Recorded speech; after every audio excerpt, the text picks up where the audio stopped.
Haley, Yeah. what happens when polygons break the law? Where do they go? Where? They go to Prism. Oh. Haley, come here.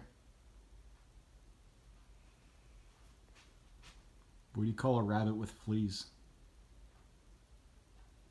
Uh, Bugs Bunny. Haley, why did the Scarecrow win an award? Why? Because he was outstanding in his field.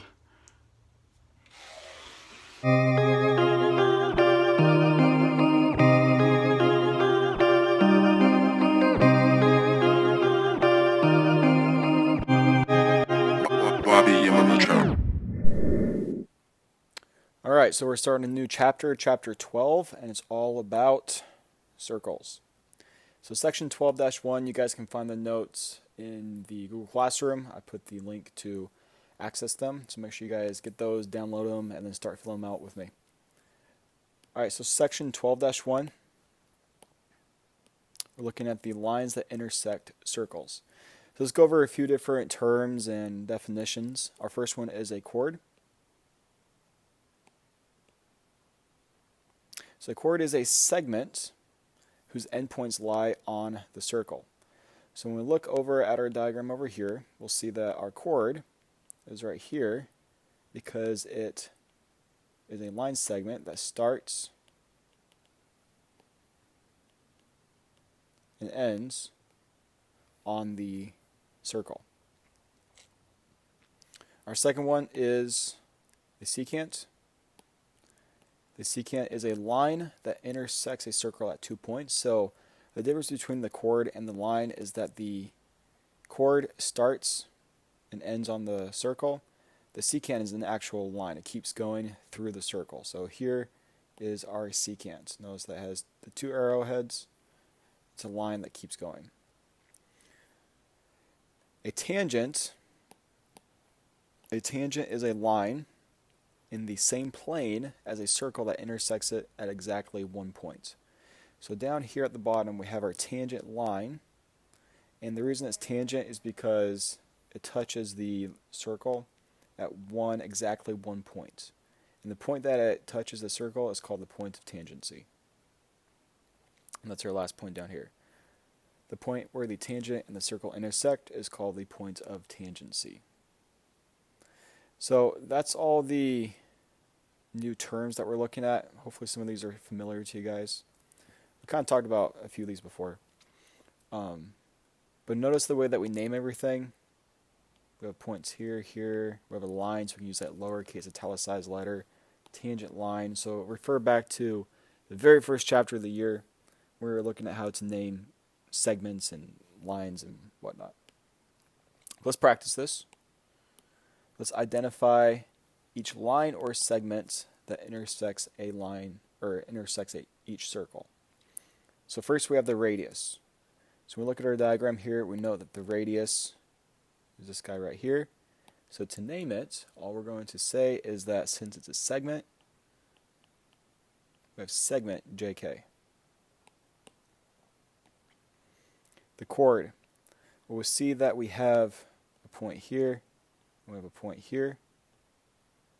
So our chord is segment LM. Now the chord starts and ends on the circle, so basically I'm just taking this section right there. Let's look at the secant. Now the secant is the line that goes through the circle. So we're going to say that we use LM again, but this time we're going to use the line symbol, just like that. Now let's say I did have, let's say there's an L there. I could say or line L. Both would work. The tangent line is this right here because it touches the circle at exactly 1 point. Right here.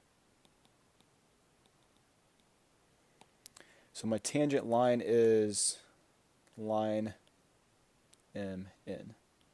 I don't have italicized, so I can't use that. I can't use one letter. I have to use the two different capital letters to name the line. If I did have, let's say that I had line P, I could say this is or line P. Now the point of tangency is this point right there, where the line touches the circle. There's going to be points, capital M. So that's how you name all the different parts of the circles. And quick note, if I have a circle, the diameter, let's say this is MN. The diameter of the circle is technically a chord because it starts and ends on the circle. Next, let's find the length of each radius, identify the point of tangency, and write the equation for the tangent line at that specific point. So if we look at circle ON,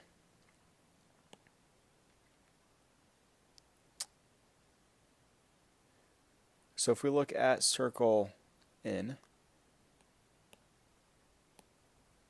it's not an O. Remember the symbol for a circle is that right there, so we're saying circle N, not circle ON. You do need to add a little point in the middle on these.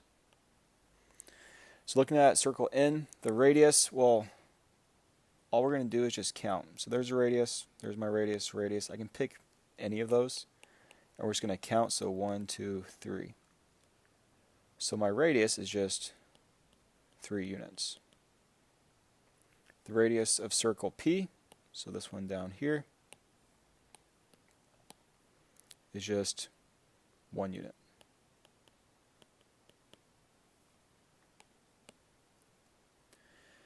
Now, where is the point of tangency? Where do these two circles touch each other? The two circles touch each other right there. Right there. And the equation of that line that goes through that point of tangency is going to be y equals 1, 2, -2. So that'd be the equation of that horizontal line. And again, we're using y equals mx plus b, where the slope is 0, the y-intercept is -2, so I'd have y equals 0x minus 2, which then gives me this guy right there. This one here, example 3, what's the radius of circle? Let's change that to...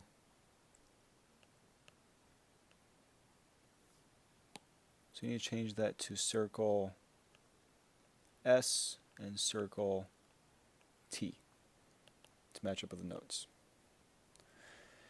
So what's the radius of circle S? Well, I just count 1, 2, 3, 4.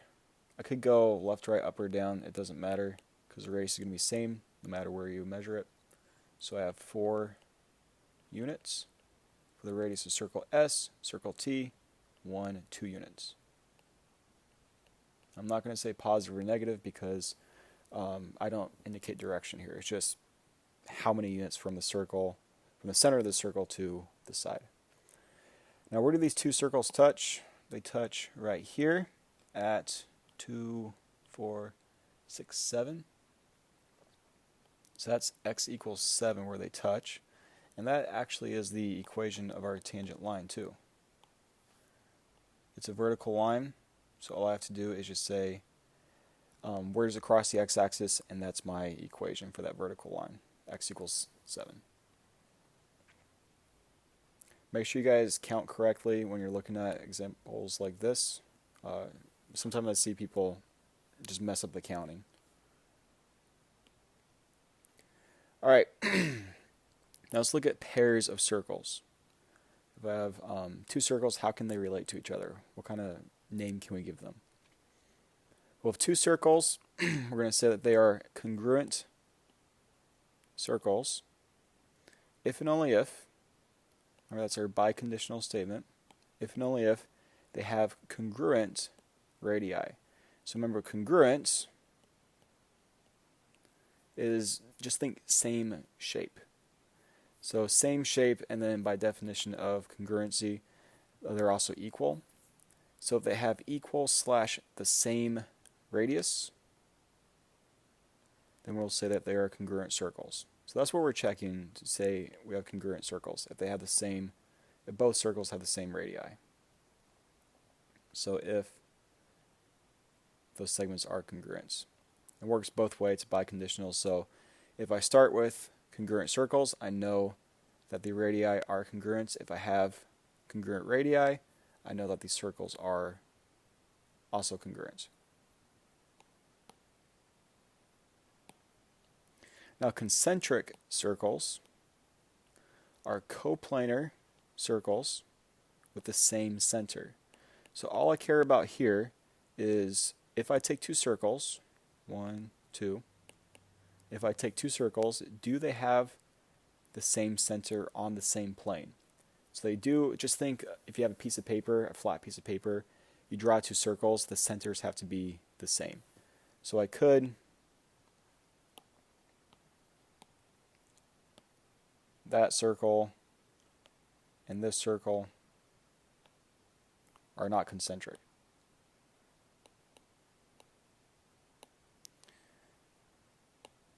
This circle and this circle, sorry, the poor drawing, they're concentric because they have the same center. Now, two circles on top of each other are also, let's say, circle 1 and then circle 2. Imagine they're right on top of each other. They are concentric because they have the same center. But they have to be coplanar. They have to be on the same plane. Now, lastly, we say that if I have two coplanar circles, and if they intersect at exactly one point, they are called tangent circles. Now, they can only touch at one point on the circle. So here, I have one point right there. Here, so there's a point of tangency right there on this one here. Now, since the blue circle is inside of the red circle, they would be internally tangent because one's inside of the other. These would be externally tangent circles because they're both outside of each other. One is not inside the other. But notice that they're only touching at one place, so they're tangent circles. Now, a common tangent is a line that is tangent to two circles. So let's look at, in all these examples here, so here's two circles. Looking at all 5 examples here, can we find common tangents? So I'd suggest pausing the video and trying to figure out if you can draw lines that touch each circle that's tangent to both circles. Try and do that on your own. But when we look at this, for common tangents, so if I draw a line right here, if I draw a line right here, those aren't very good, right there, right there. Notice that I have tangency right here. So those would be my common tangents for the first example. Looking at common tangents here, notice I only get one line because I have this internally tangent circle. And so that's the point of tangency and my tangent line. Note that these are not tangent circles, but these two are, and we have an internally tangent circle. When we look at this example here, can I draw a line where it only touches each circle once? So for example, can I come here? No, that doesn't work. Can I come like this? No. Can I come this way? No, because I get intersection points here and here. It's not tangent to the outer circle. So this one, there's actually none. There's no common tangents. Now down in this example here, I get common tangents right there and right there. So that's my first pair, or first two. But I also have, so I'll leave these up here like this. And let's jump over to this one right here. So it's the same situation, but notice that whereas these would be external tangents, I can also come in like this. Right there and right there. And I'll actually get internal common tangents.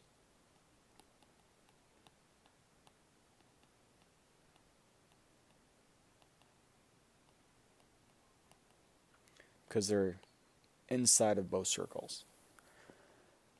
So that's just something to check out for, make sure you don't miss, is look for all the different possible situations. So we have 1, 2, 3, and this is really one example, but we kind of split into two. Okay, now we have a couple of theorems. Our first theorem is if a line is tangent to a circle, then it is perpendicular to the radius drawn at the points of tangency. So when we look at our hypothesis here, we're going to start with a line tangent to the circle. So we're going to start with this line right there. Now if you have a line that is tangent to the circle, the point at which is tangent to the circle, that point of tangency, it is going to be perpendicular to the radius drawn at that point. So our conclusion, the perpendicular or the tangent line is perpendicular to the radius. Now conversely, if a line is perpendicular to the radius of a circle at a point on the circle, then the line is tangent to the circle. So now we're kind of working the opposite way. We're going to say that this line here is actually perpendicular.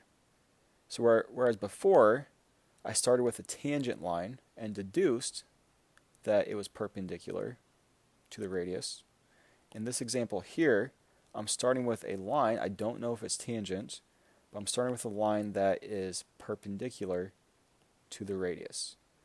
Now since this line is perpendicular to the radius, my conclusion is that it's also tangent. So in this one here, we have tangent implies perpendicular. In this example here,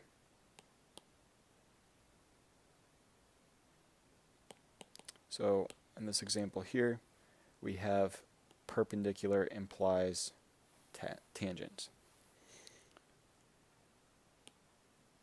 Now, how do we use this?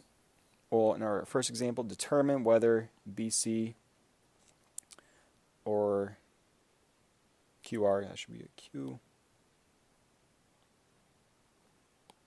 QR is tangent to the given circle. So what do we remember about tangent lines and perpendicular lines, and notice that we get triangles here. So what are we going to be checking for? What's the trick here? Well, our trick is if I can somehow show that, because I'm trying to show that I have a tangent line.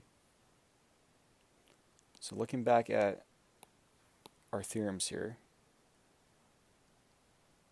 I'm going to be using this one because I want a tangent line.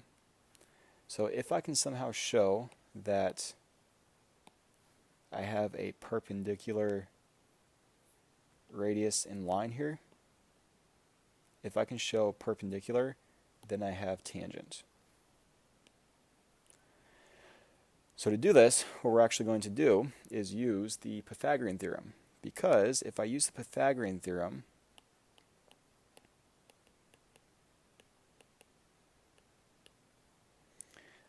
I can set up the Pythagorean theorem, and if it works, if the Pythagorean theorem actually checks out, then I know that I have a right angle, because in order to use the Pythagorean theorem, you have to have a right triangle.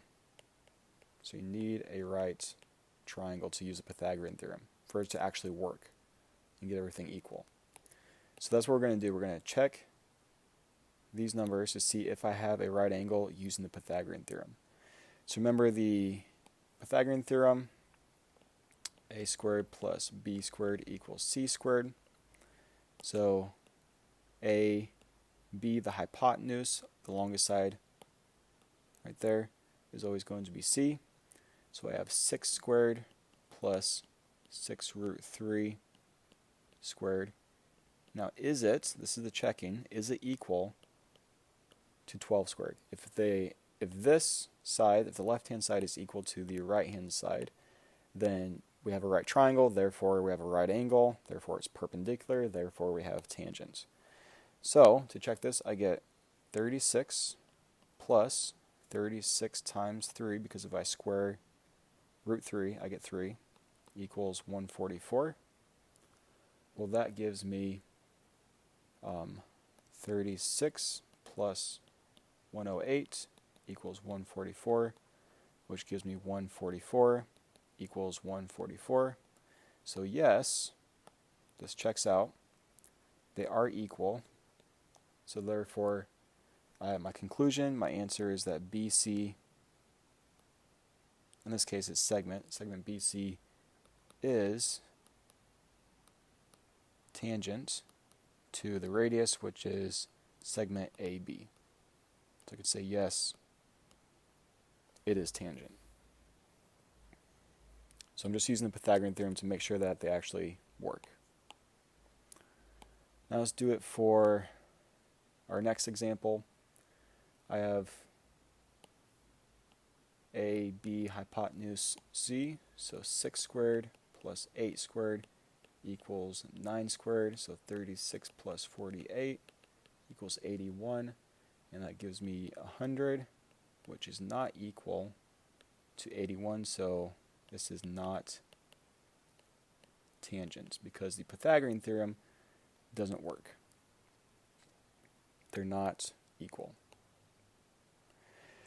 Now I can also use these theorems. We're going to be using the top one now to find an unknown value x. So assume that segments that appear to be tangent are tangents. So we're just assuming here that I actually do have tangent lines. So which line looks tangent? Well, FG looks tangent. We're going to assume that it is tangent, which means we're going to be using this theorem. So if I'm assuming that's tangent, then I know that it's perpendicular to the radius, which means I have a right triangle, which means I can use the Pythagorean theorem.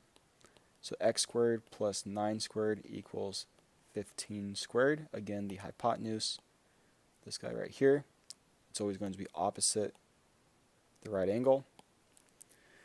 So I get x squared plus 81 is equal to 225.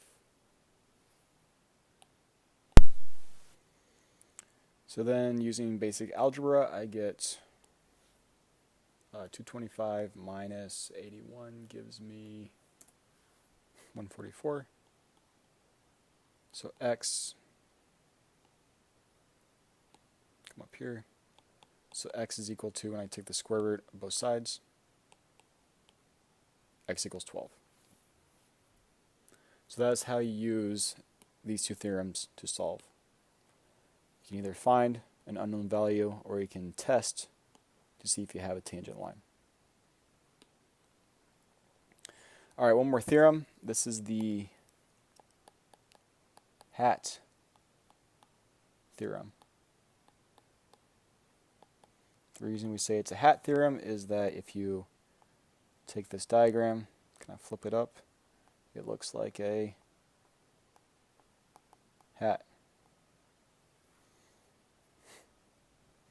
It's a great drawing. So, right here would be the hat. Now the hat theorem states that if two segments are tangent to a circle from the same external point, then these segments are congruent. So what we're looking at here is that point A, this is the external point. That's the starting point. And then from that external point, I'm going to draw 2 lines to the circle. And if they are both tangent to the circle, then these 2 lines have to be, these 2 segments have to be congruent or equal. So that's the hat theorem. Easy way to think about it, you have these 2, looks like a hat, those 2 segments that go to the circle, they're congruent. We're going to skip the proof for now because this video is already running long. I don't want to give you guys too much information. So we'll probably come back. We'll do this later. But let's look at how to actually use the hat theorem. So it's pretty straightforward. It's not too difficult. That should be a plus. Let me check that. Yeah, so this is a, if you can't tell,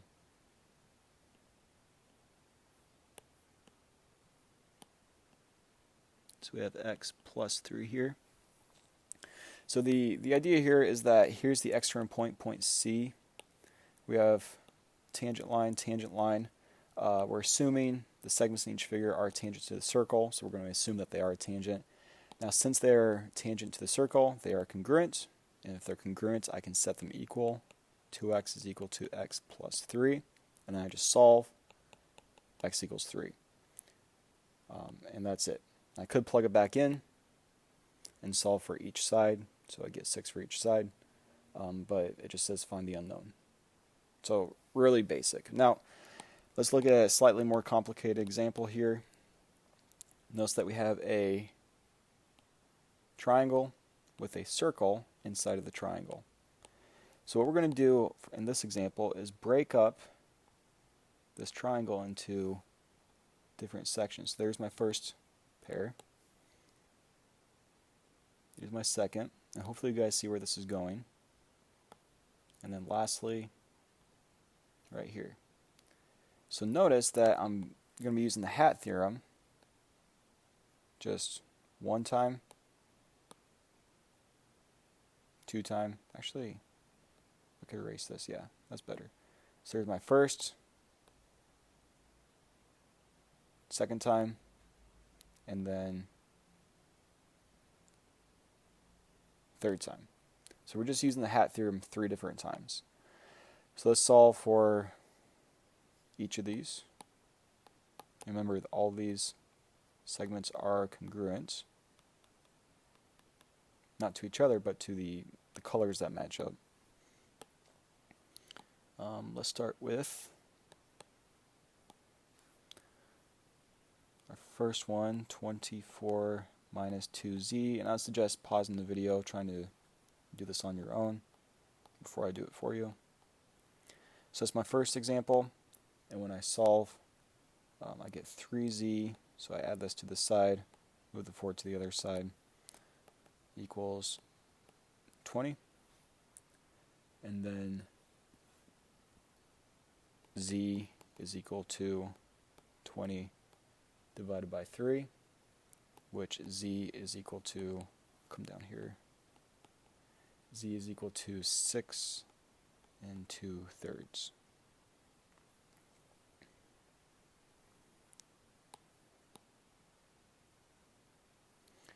So I solve for z, now let's solve for x. So 2x plus 4 equals 4x minus 6. That'll give me 10 is equal to, subtract 2x from both sides, 2x, x is equal to 5.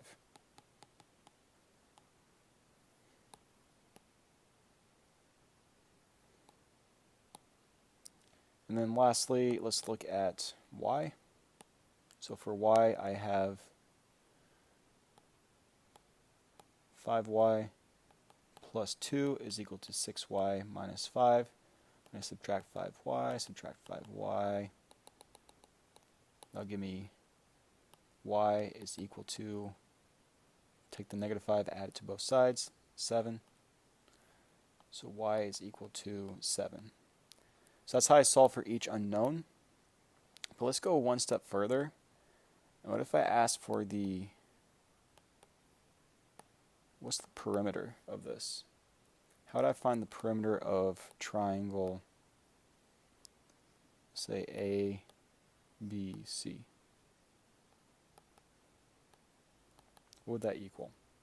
Well, since we know each individual value, I can see what color I haven't used.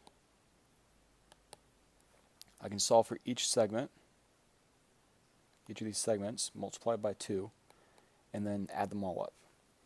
So let's plug in z right here. That's going to give me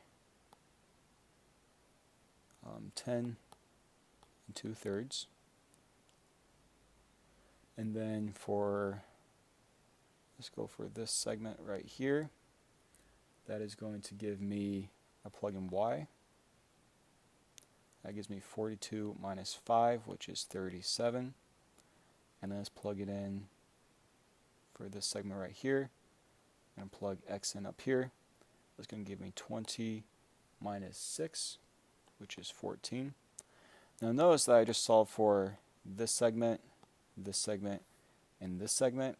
So I have to multiply by 2 to get the other remaining segments here. Why is this not working? Just a second. So I still need this guy, and this guy.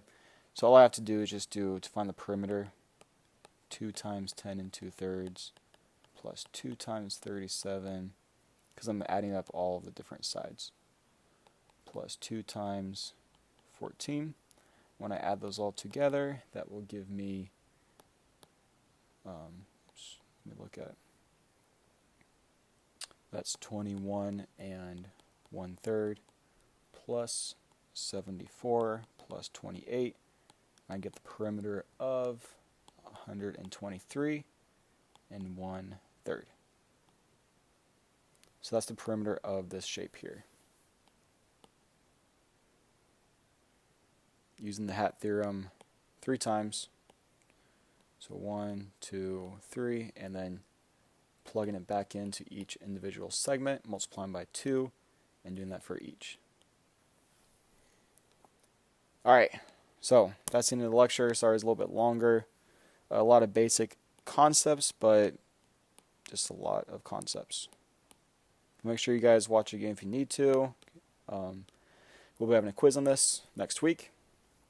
But email me if you guys have questions about anything, and I'll answer them as best I can. But yeah, I'll see you guys later.